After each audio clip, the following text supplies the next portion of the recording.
తెలుగువారి పెళ్ళి ఇలవైకుంఠమే మళ్ళీ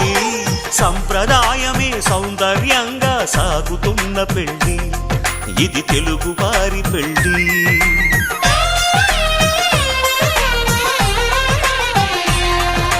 తెలుగువారి పెళ్ళి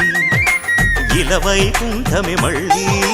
సంప్రదాయమే సౌందర్యంగా సాగుతున్న పెళ్ళి ఇది తెలుగువారి పెళ్ళి ఒకరికి ఒకరని అనుకుంటే అదే నిశ్చితార్థం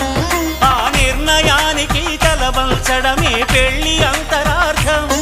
శతమానం భవతి అంటుంది శ్రావణ మాసం శ్రావణ మాసం శ్రావణ మాసం తెలుగువారి పెళ్ళి